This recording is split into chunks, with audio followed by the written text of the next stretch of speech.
आखिरकार हमास को अपना नया रहनुमा यानी नया लीडर मिल गया है। वही बने हैं लीडर हमास के जिससे सबसे ज्यादा इजराइल चिढ़ता है, किलसता है, यहिया सिनवार।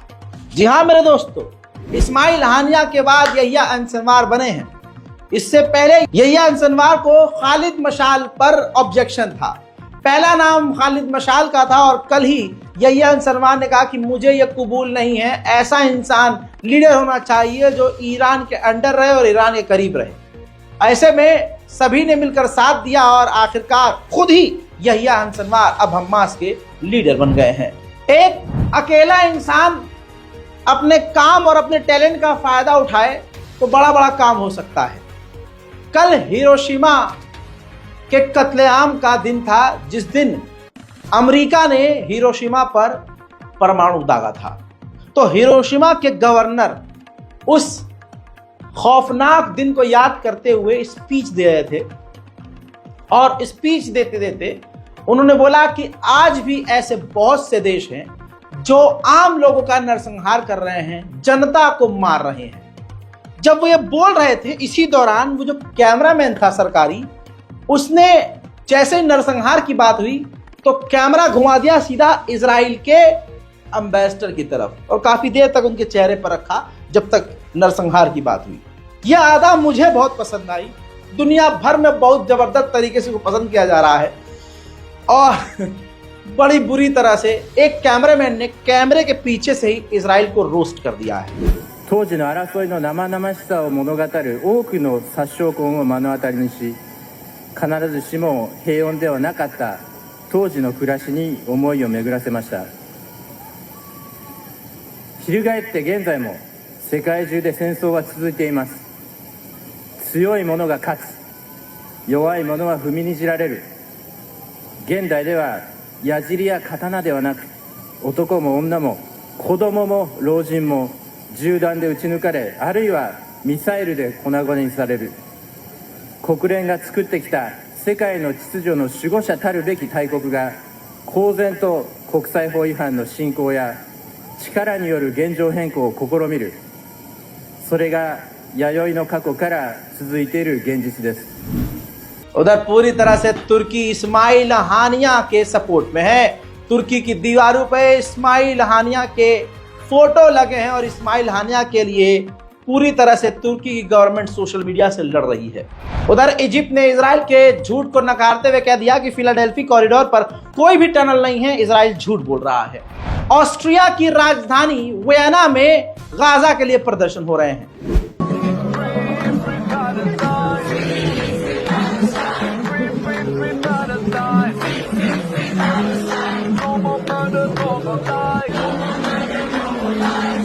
वहीं लंदन में बच्चे भी सड़क पर फिलिस्तीन और गजा के लिए उतर आए हैं।